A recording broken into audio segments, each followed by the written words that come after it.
안녕하십니까. 창조 원리 중에 제5절 피조세계의 창조 과정과 그의 성장 기간에 대하여 말씀드리겠습니다. 창세기 1장을 보면 천지 창조는 혼돈하고 공허하여 흑암이 깊음 위에 있는 데서 빛을 창조하신 것으로 출발하여 먼저 물을 궁창 위와 궁창 아래로 갈라 세우고 라고 기록되어 있습니다. 그리고 그 다음에는 육지와 바다를 가르고 다음엔 식물을 비롯하여 어류, 조류, 포유류, 인류 등을 창조하시는데 6일이라는 기간이 소요됐다고 기록되어 있습니다. 이것으로서 우리의 피조세계의 창조가 끝날 때까지 6일이라는 시간적인 과정이 있었다는 것을 알 수 있습니다. 성서에 기록된 창조의 과정이 오늘날 과학자들의 연구에 의한 우주의 생성 과정과 거의 일치하는 것을 볼 때 이 기록이 하나님의 계시임에 틀림없다는 것을 재확인하게 됩니다. 창조의 과학으로 본 창조 과정을 살펴보면 수십억 년 전 가스 시대에서 5억 년 전 유수 시대, 물이 있는 시대에서 3억 5천만 년 전에 생명이 태어나서 바다와 육지에 단세포 식물이 생겨나기 시작했고 1억 5천만 년 전에는 식물이 생겨났고 5천만 년 전에는 하등 식물로부터 고등 동물까지 점차 생겨나기 시작했고 100만 년 전에는 인간이 새로이 탄생하게 되었습니다. 이것을 무생대, 시생대, 원생대, 고생대, 중생대, 신생대, 사기 이렇게 6단계로 구분할 수도 있는 것입니다. 여기에서 우주는 시간성을 떠나서 돌연히 생성된 것이 아니라 그것이 생성될 때까지에는 상당한 시간이 소요됐다는 사실을 알 수 있습니다. 따라서 창세기 1장에 있는 천지 창조를 완료하기까지의 6일이란 일출일몰의 횟수로 계산되는 6일이 아니라 창조 과정의 6단계의 기간을 표시한 것이었음을 알 수 있습니다. 하나님은 첫날의 창조를 마치시자 저녁이 되며 아침이 되니 이는 첫째 날이니라 라고 창세기 1장 5절에 말씀하셨습니다.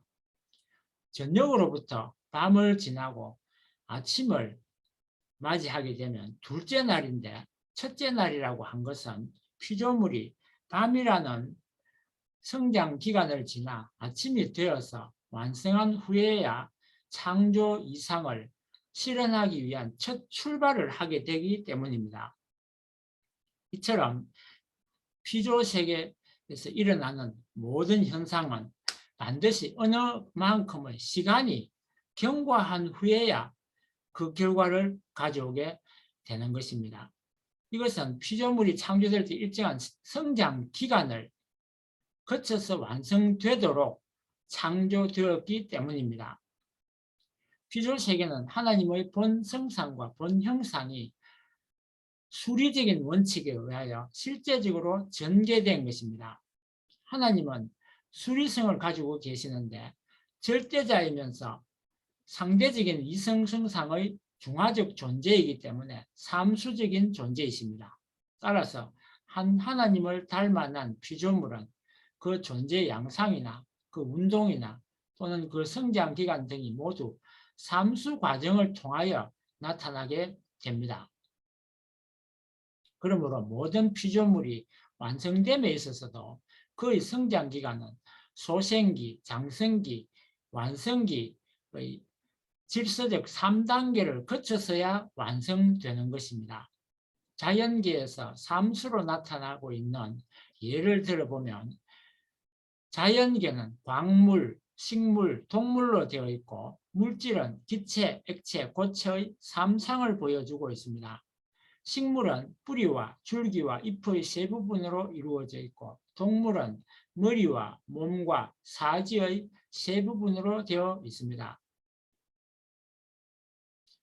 인간은 성장 기간의 3단계를 완성하지 못하고 타락됨으로써 창조 목적을 이루지 못하였기 때문에 이 목적을 다시 이루는 데 있어서도 이 3단계를 거치지 않으면 안 됩니다. 인간의 타락에 대한 것은 나중에 타락론에서 별도로 말씀드리도록 하겠습니다.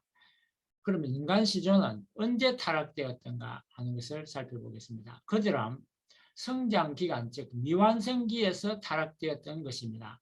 인간이 만일 완성된 후에 타락하였다면 우리는 하나님의 전능성을 믿을 수가 없습니다.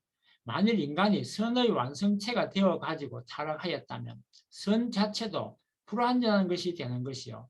선의 주체이신 하나님도 불완전한 분이라는 결론에 이르게 됩니다. 창세기 2장 17절에 하나님이 아담과 해와에게 선악과를 따먹는 날에는 정령 죽으리라고 경고하신 말씀을 보아 그들은 아직 미완성기에 있었음이 분명합니다. 인간은 장성기의 완성급에서 타락하였던 것입니다. 피조물이 성장기에 있을 때 원리의 주관성 또는 자율성에 의하여 성장하게 되어 있습니다.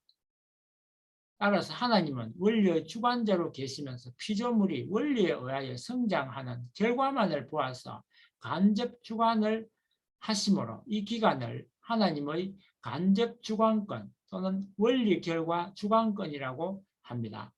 자율성은 피조물의 개별성, 즉 개성에 대한 내용입니다. 모든 사람이 다 제각기 개성이 있고 각기 특징이 있고 다릅니다. 또한 모두 식물, 동물이 또한 각기 종이 달라서 다르게 됩니다. 이러한 피조물의 개별성에 대한 내용을 가지고 있고 또 주관성은 피조물의 진리성, 즉 보편성에 대한 내용입니다. 모든 사람이 같다는 것이고 모든 식물과 동물이 같다는 것입니다. 이것이 원리의 간접 주관권이라고 하는 것입니다. 또한 다른 말로 하면 원리의 결과만을 보고 주관한다고 해서 원리 결과 주관권이라고 하는 것입니다. 만물은 원리 자체의 주관성 또는 자율성에 의하여 성장 기간을 경과함으로써 완성합니다. 그래서 우리가 식물이나 동물을 보면 본능이 있어서 저절로 자라는 것처럼 보이는 것입니다. 그것은 원리 자체의 주관성을 가지고 있고 또 자율성을 그 자체에 가지고 있어서 그런 것입니다. 인간은 원리 자체의 주관성이나 자율성뿐만 아니라 그 자신의 책임 분담 여하에 따라서 책임을 다하면서 이 기간을 경과하여 완성합니다. 즉 먹는 날에는 정령 죽으리라고 하신 창세기 2장 17절의 말씀을 보면 인간 시조가 이 말씀을 믿어 따먹지 않고 완성되는 것이나 그 말씀을 불신하여 따먹고 타락되는 것은 하나님에게 달린 것이 아니라 인간 자신에게 달려 있었던 것입니다. 하나님께서 인간에게 이러한 책임 분담을 주신 이유가 무엇일까요?